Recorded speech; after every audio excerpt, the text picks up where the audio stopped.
Another year, another batch of complaints that the just finished year of anime was bad or mediocre at best. It never gets old. Really? I thought it was a pretty good year, seeing as I was sweating and biting my nails over what would make my top 10 this year. That tends to be a pretty good indication of a solid, if not good, year of anime.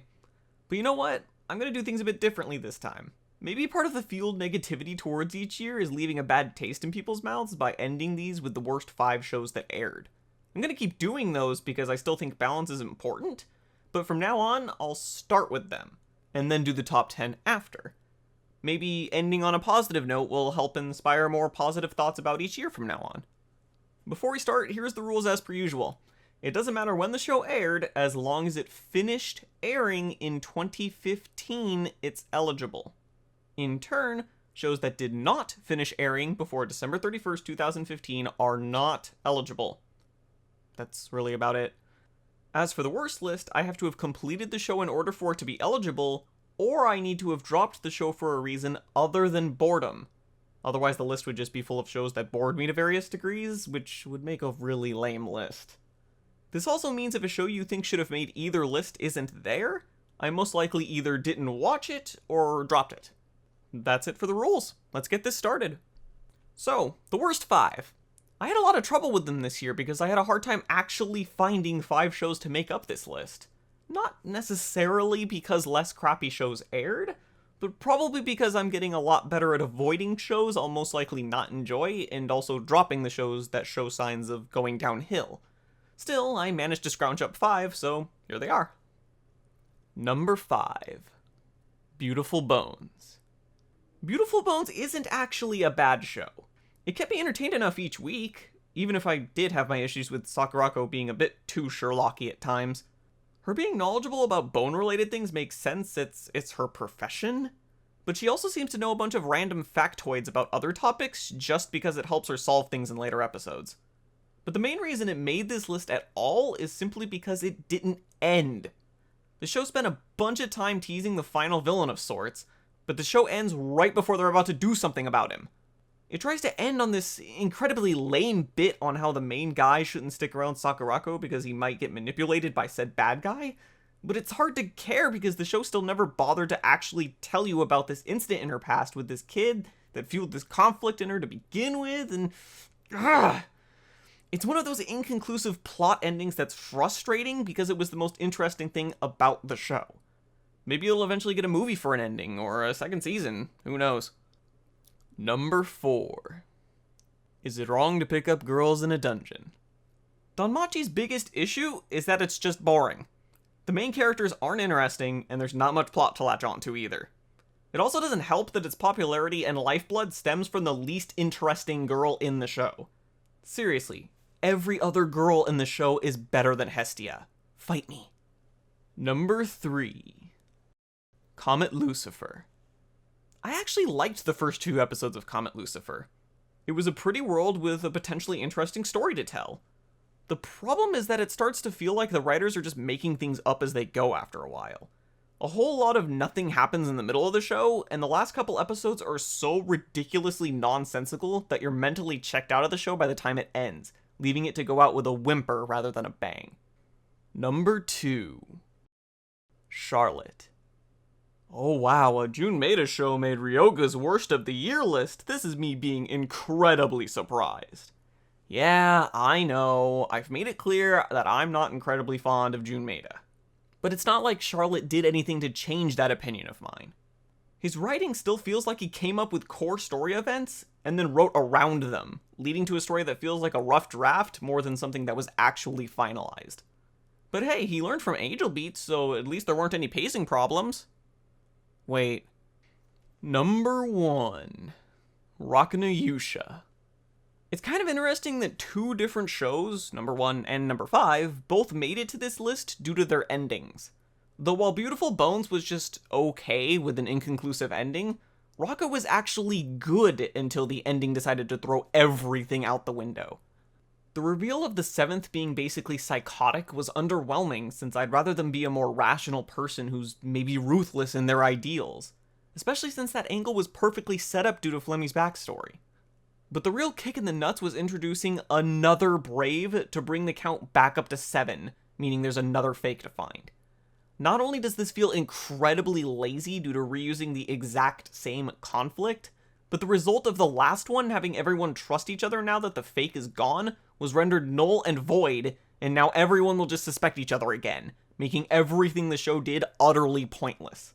Maybe the second light novel volume quickly wrapped this up, but it doesn't make the ending any less of a giant middle finger to the audience, and being insulted is a quick way to get your show onto a worse list.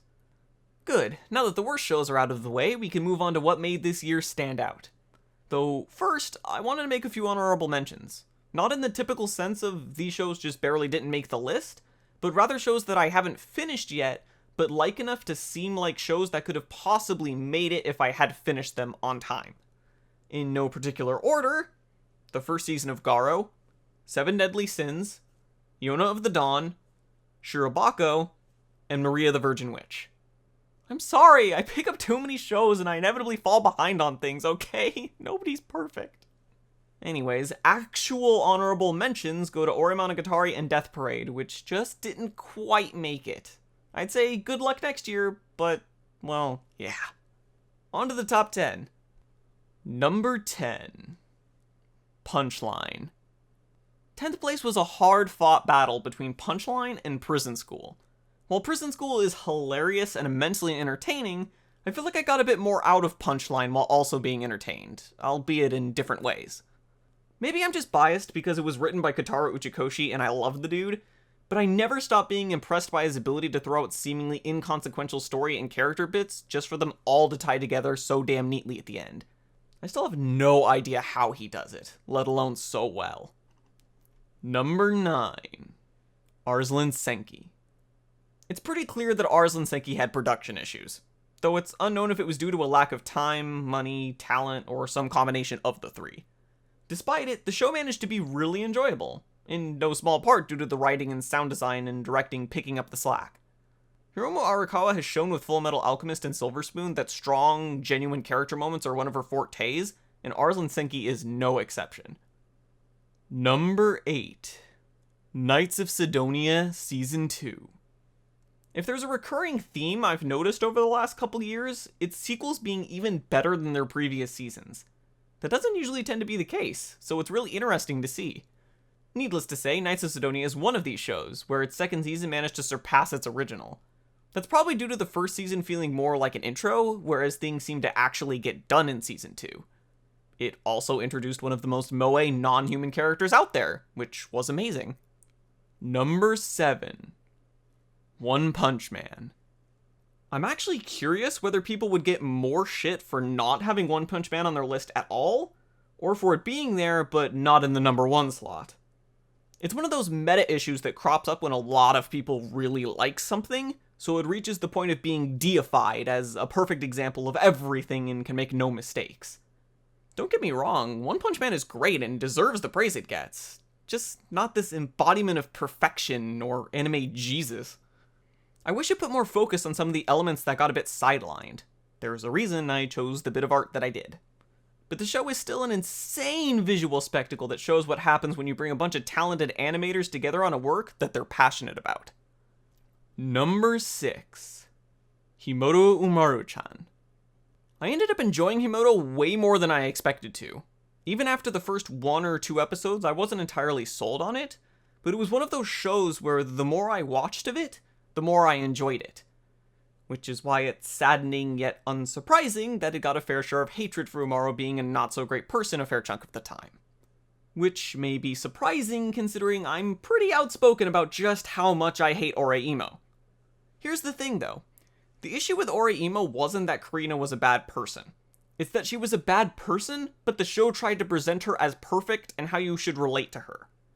Umaru is definitely at her worst in the first episode, but the show never tries to paint her tantrums as positive, and you're supposed to relate far more to her brother than her. It's all about intent and execution, but that's a conversation for another time. Himouto made this list because it's funny. It has a solid sense of humor that's backed up by good comedic timing in both visuals and sound. The animation is actually pretty darn good too, even if it's on more subtle motions. Number 5. Noragami Season 2. I don't think anybody was expecting Noragami to actually get a second season, but I'm glad it did. There isn't much to say though, since it just did more of what made the first season so good. Namely, the good cast of characters, solid art and animation, and a great sense of style in its presentation. Now everyone can move on to being upset that a third season will probably never happen. Number 4. Rakudai Kishi no Cavalry. If I had to take a guess, this is the show that will raise the most eyebrows for being on this list. But I liked Rakudai quite a lot. It was my surprise of the year. I went into the show not expecting to like it at all, except for the music, because Kotaro Nakagawa.